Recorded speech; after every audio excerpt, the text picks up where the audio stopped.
옛날에는 어머니 주일이라고 그랬어요. 이 아버지들이 반발을 많이 해가지고 어버이 주일이라. 어머니의 사랑, 어머니에 대한 얘기는 많이 해드렸기 때문에 오늘은 특별히 아버지의 사랑에 대한 예화를 하나 준비했습니다. 평생을 화상의 얼굴을 가지고 숨어 살다시피 한 아버지가 있었습니다.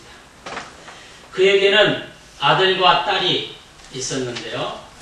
아버지가 도저히 그 아들, 딸들을 키울 수가 없어서 고아원에 맡겼습니다. 그래서 아버지는 아들과 딸을 고아원에 맡기고 시골에서 홀로 애롭게 살았습니다.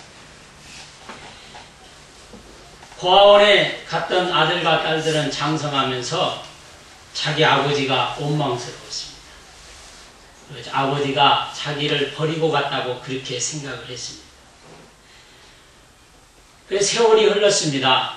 아버지가 고아원에 찾아왔습니다. 그런데 아들과 딸은 그 아버지를 거들떠보지도 않았습니다. 찾아온 그 아버지의 얼굴이 말이 아니었기 때문에 더더욱 그랬습니다. 아버지가 화상의 얼굴로, 찌그러진 얼굴로 자기들의 아버지라고 찾아온 거예요. 손을 봤더니 손가락들이 제대로 다 붙어 있지 아니하고 말이 아니었습니다. 그들은 그렇게 생각을 했어요. 저 사람이 나를 낳아준 아버지란 말이야. 자식들은 충격을 받고 아버지를 예면해 버렸습니다. 아버지는 홀로 눈물을 감추고 다시 시골로 내려왔습니다. 시간이 흘렀습니다. 자식들이 다 결혼도 하고 출가를 다 했습니다. 성장을 했죠. 아버지는 여전히 결혼한 아들과 딸들의 모습도 보지 못하고 시골에서 홀로 외롭게 지냈습니다. 몇 년 뒤에 아버지가 돌아가셨다는 소식이 자식들에게 들렸습니다. 아버지를 아버지라고 인정하지 않고 살았던 자식들이 그래도 마지막 돌아가셨는데 우리가 한번 그곳에 가보자 하고 자식들이 그 아버지의 죽음 앞에 찾아갔습니다. 외딴집에서 정말 애롭게 사셨던 아버지의 모습을 발견을 했습니다. 문상은 동네 아저씨가 이런 소리를 했습니다. 자네 아버지는 말이야, 생전에 나에게 이런 소리를 했다네. 나를 절대로 화장은 시키지 말고 이 동네 저 산 너머에 꼭 묻어달라고 그렇게 얘기를 했다네 하고 그 동네 아저씨가 자식들에게 얘기를 했어요. 그런데 자식들은 그렇게 생각했습니다. 이제 마지막 그래도 한번 얼굴은 보려고 이렇게 왔는데 만약에 무덤을 만들어 놓으면 해마다 찾아와야 되지 않겠느냐 하고 자식들이 화장을 그만 시켜버렸습니다. 화장을 다 끝내고 나서 아버지의 유품을 전부 불태우기 위해서 집에 들어가서 이불이랑 옷가지 같은 거를 다 꺼내놓고 불을 질렀습니다. 한참을 불을 지르다가 마지막으로 아버지의 책들이 모아져 있는 조그만한 그런 책상 위의 책들을 꺼내기 시작했습니다. 그리고 불 속에 다 던졌습니다. 그런데 던지다가 보니까 비망록이라고 하는 아버지의 일기장이 거기에서 발견이 된 거예요. 불길 속에서 그 아버지의 일기장 그래도 한 번이라도 읽어봐야 되겠다 하고 그 일기장을 주워가지고 뒤적뒤적 했습니다. 아들과 딸은 그 일기장을 보면서 모든 것들이 자기들 때문에 아버지가 그렇게 되었다라고 하는 것을 느끼게 되었습니다. 바로 아버지의 화상은 집이 불이 났을 때에 그 자식들을 업고 나오느라고 화상을 입었던 것이죠. 아버지가 일기장에 먼저 죽은 아내와 자식들을 위해서 일기를 두 편의 편지를 거기다가 기록했는데 그 아내에게는 이런 글을 써놨다고 그래요. 여보, 내가 당신을 여보라고 부를 자격이 있는 놈인지조차도 모르겠습니다. 집에 불이 난 그날 당신을 업고 나오지 못한 나를 용서하구려. 먼저 울부짖는 저 갓난 아이들이 있었기 때문에 차마 그 갓난 아이들을 먼저 내가 구해야 되겠기 때문에 당신을 업고 나올 수 없었다. 이제 당신 곁으로 가려고 하니 너무 날 남아르지 말아라. 덕분에 아이들은 지금 잘 장성해서 자라고 있다. 비록 내가 아버지로서 그 애들에게 해준 것은 없지만 말이야. 그리고 아들과 딸들에게 이런 글을 썼다고 해요. 보고 싶은 내 아들, 딸들에게 평생 너희들에게 아버지 역할도 제대로 못하고 이렇게 짐만 되는 삶을 살다가 가는구나. 염치불구하고 한 가지 부탁이 있구나. 내가 죽고들랑 절대로 화장은 하지 말아라. 나는 불이 싫단다. 평생 밤마다 불에 타는 악몽에 시달리며 30년을 넘게 살았다. 그러니 죄말 내가 너희들을 사랑한다. 아버지 역할을 못해서 미안하구나 하고 그런 글이 마지막 그 비망록의 글 속에 마지막 부분을 장식하고 있었던 것을 자식들이 발견했습니다. 그런데 때는 이미 늦었습니다. 아버지를 그만 화장해버렸잖아요. 자식들은 통곡을 했습니다. 사랑하는 성도 여러분, 이 예화를 통해서 우리는 뭘 엿볼 수가 있을까요? 아버지의 사랑. 자식들이 혹시 자라면서 화상당한 아버지의 그 얼굴을 보고 자식들에게 피해를 줄까봐 고아원에다 맡겼을 때 그 아버지의 찢어지는 가슴 어찌했을까요? 일평생 혼자 사시면서 무슨 생각을 하고 이 아버지는 살았을까요? 자식들 잘 되기를 위해서 기도했겠죠. 이게 부모의 마음. 오늘 어버이 주일을 맞이하면서 오늘 부모가 없는 자식들은 하나도 없습니다. 영한 어린아이부터 하나님의 부름을 받는 그러한 80, 90 넘은 노모에 이르기까지 부모가 없는 자식은 하나도 없습니다. 오늘 우리 부모들은 바로 이 같은 마음과 이 같은 헌신과 이 같은 정성으로 우리들을 키워왔다라고 하는 것입니다. 특별히 우리 믿음의 부모들에게 있어서는 눈물의 기도가 자식들을 위한 눈물의 기도가 있었음을 여러분 잊지 마시기를 바랍니다. 지금도 우리 부모들은 자식을 위해서 눈물의 기도를 합니다.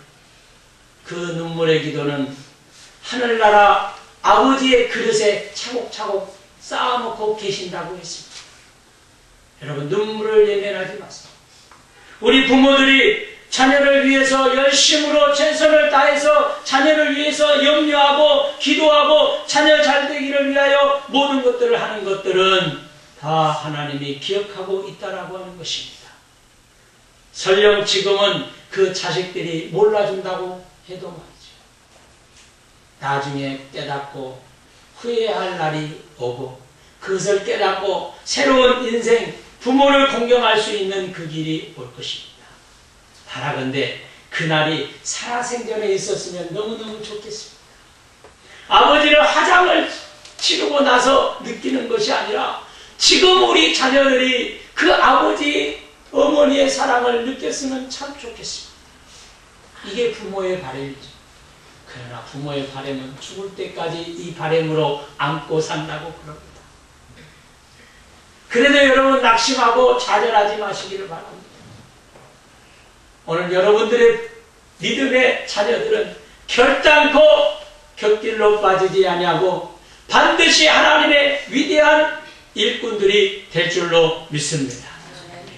확신을 가지고 더 기쁨과 감사함으로 사시기를 주의 이름으로 축원합니다. 오늘 저는 부모 공경의 길 세 가지로 말씀을 드리려고 합니다. 출애굽기 20장 12절에 있는 말씀은 출애굽기 20장은 10계명에 해당되는 말씀입니다.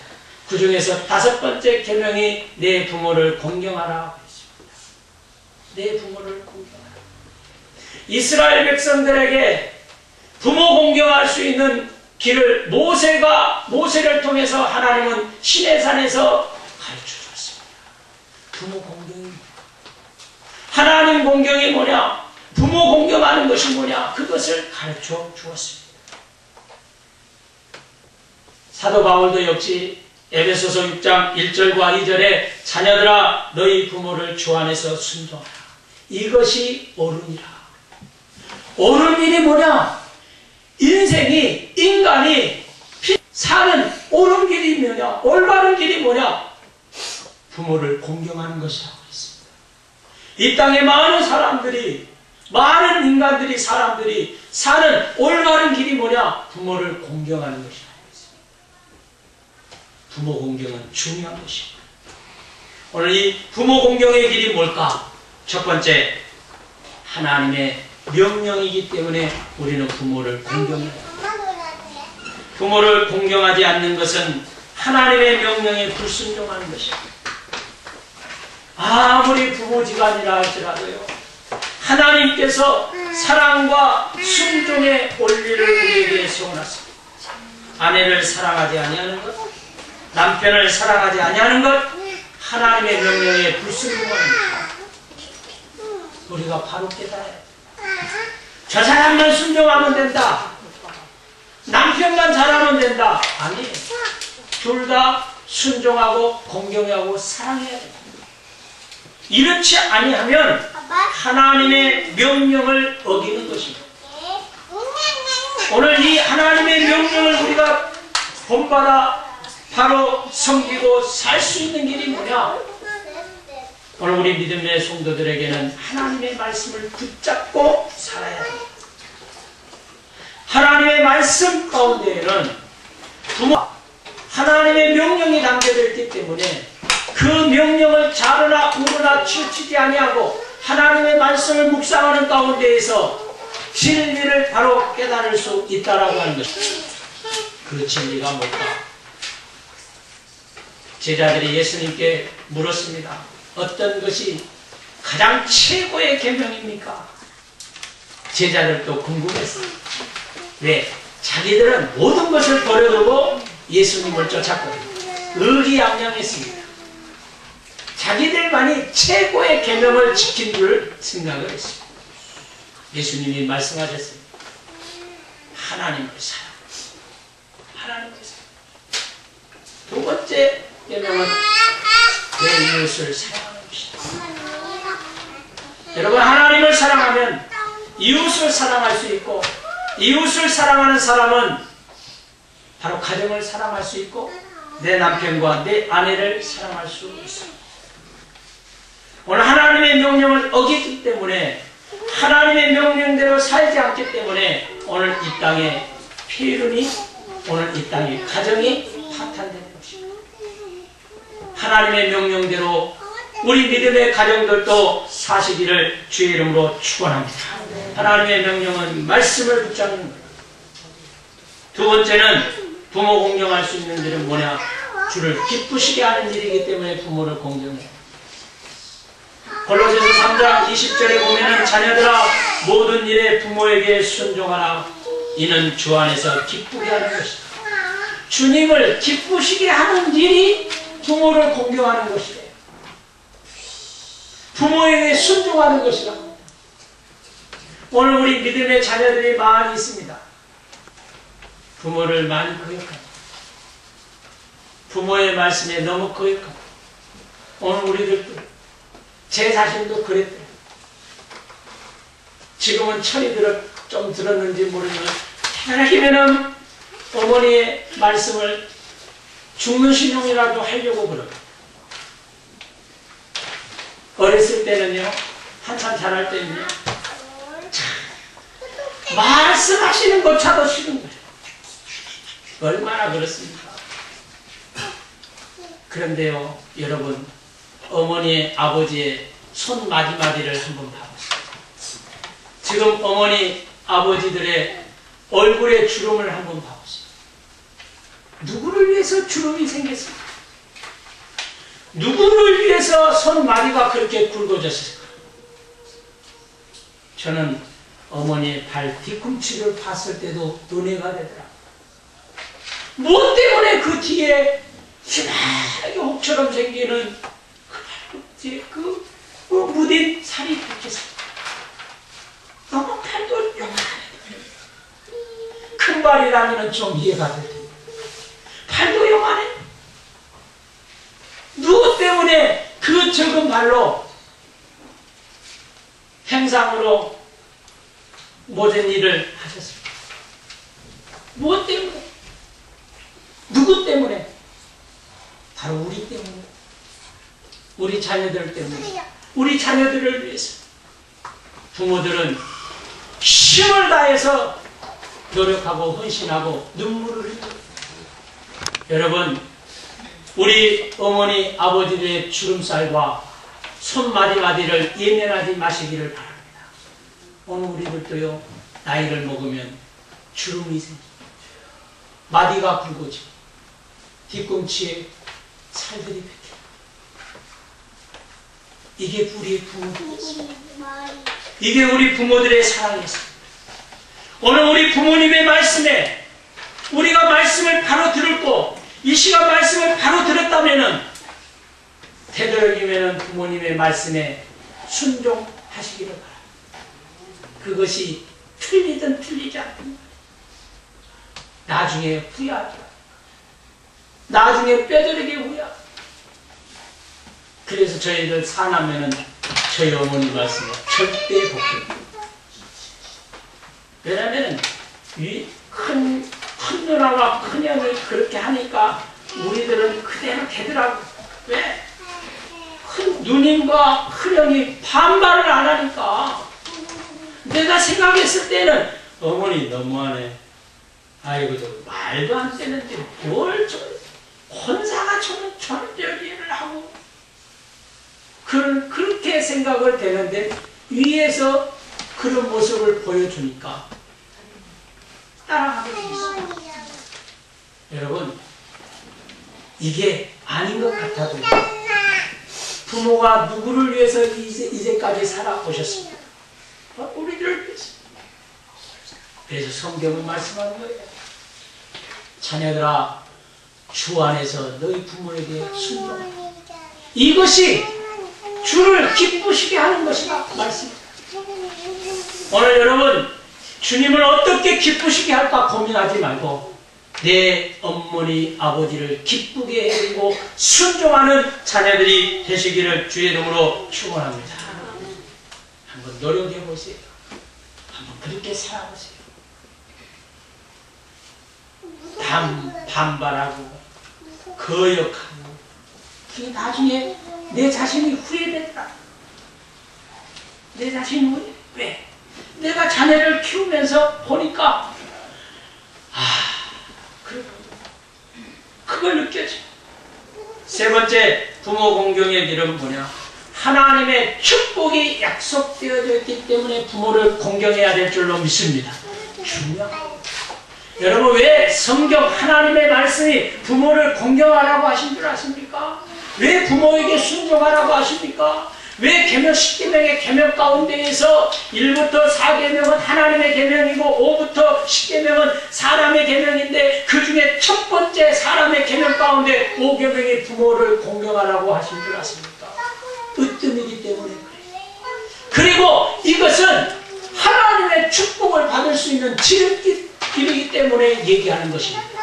출애굽기 말씀에 오늘 하반절에 보세요. 본문 20장 12절에 하반절에 보면 내 부모를 공경하라. 그 그러면서 뭐라고 그럽니까? 이는 내가 땅에서 장수하리라. 내 생명이 길리라 약속합니다. 여러분, 장수의 축복은 잘되는 축복입니다. 여러분, 장수라고 하는 것은 건강하다라고 하는 것입니다. 그 가문이, 그 자녀들이 부모를 잘 동정하게 되면은 그의 인생의 삶이 우환도 없고 아픔도 없고 질병도 없고 형통의 길이 이어진다는 것입니다. 부모 공경을 거역하지 마세요. 부모를 끝까지 부모를 위해서 살아생전에 붙잡기를 바랍니다. 나중에 후회하면 땅을 치고 후회하는 거예요. 에베소서 6장 2절 말씀도 마찬가지입니다. 내 어머니와 아버지를 공경하라. 이는 약속 있는 책경명이니 이는 내가 잘되고 땅에서 장수하리라. 내게 준 땅에서 내 생명이 길리라. 장수의 축복을 오늘 본문은 말씀하고 있고, 에베소서 6장 2절은 이는 내가 잘되고 땅에서 장수하리라. 바로 건강의 축복, 잘되는 축복, 효동의 축복을 약속하고 있습니다. 여러분, 부모가 없는 분은 하나도 없습니다. 지금 이 순간에도 우리 부모 가운데서는 저 실버타운에 있는 분도 계시고, 거동이 불편해가지고 지팡이를 짚고 다니시는 분도 있고, 허리 통증으로 관절염으로 여러 가지 고통 중에 있는 부모들이 있습니다. 저도 5월 8일 날 우리 어머니를 또 장인 장모님까지 뵙고 합니다. 어머니의 그 손마디가 이제는 얼마나 많이 썼나, 이게 이 마디가 이렇게 커져 있어요. 이 짚기가 힘들다. 마음이 너무너무 아팠어요. 무엇 때문에 그것이 그렇게 부풀어 올랐을까? 우리는 말을 합니다. 일을 많이 해서. 젊었을 때 이것저것 안 가지고 그걸 많이 썼기 때문에 그래요. 여러분, 자동차도요, 많이 쓰면 보링해야 됩니다. 아니면 폐차하든지. 우리 인간도 마찬가지예요. 우리 부모님들도 마찬가지예요. 허리가 나닳도록, 손마디가 다 부서지도록. 그래서 몇 번이고 부고 그 초를 이렇게 이제 이 초를 데펴가지고, 천물을 데펴가지고 이게 손가락을 넣으면은 이게 손가락이 좀 낫대요. 그걸 이제 어디다 했냐면은 그 초를 이렇게 데피는 그 기계가 하나 있더라고. 그런데 그 기계가 우리 조카가 하나 사줬는데 합선이 돼가지고 그걸 망가져서 못 쓴대. 그랬더니 그 원리가 뭐였냐면은 밥솥 있잖아요. 보온밥솥. 보온밥솥이 이게 뜨거운 열기만 생기게 하는 거예요. 밥을 하는 것 말고 보온밥통. 보온밥통. 그 보온밥통은 요즘 잘 안 나오잖아요. 그 보온밥통을 하나 샀으면 하는 거예요. 거기다가 이제 대표해서 이렇게 하시려고. 마음이 안 짰더라고. 그래서 어머니가 저 고물상을 돌아다니셨대.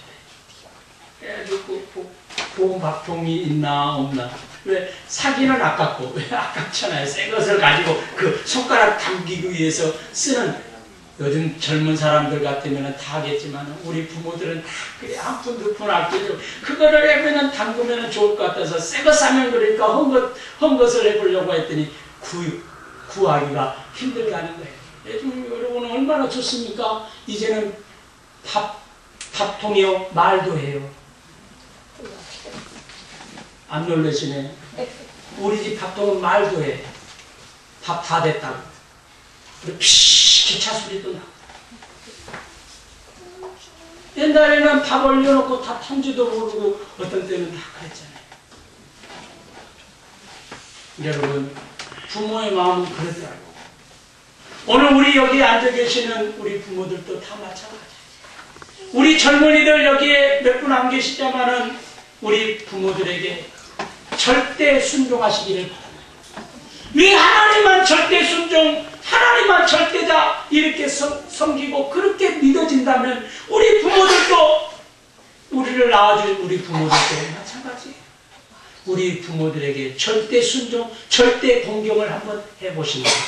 여러분들의 삶이 장수의 축복일 뿐만 아니라 형통의 축복도 받게 될 줄로 믿으시기 바랍니다. 지금 우리가 못하고 있다면 지금부터라도 내 부모에게 절대 순종, 절대 공경을 한번 다짐하고 고백하는 우리 성도들이 되셨습니다. 여러분의 삶이 이 땅에서 내 생명이 잘 되고 내가 장수하고 내 생명이 길리라, 이 약속의 축복의 약속이 여러분 삶 속에 이어지기를 주님의 이름으로 축원합니다. 기도하겠습니다.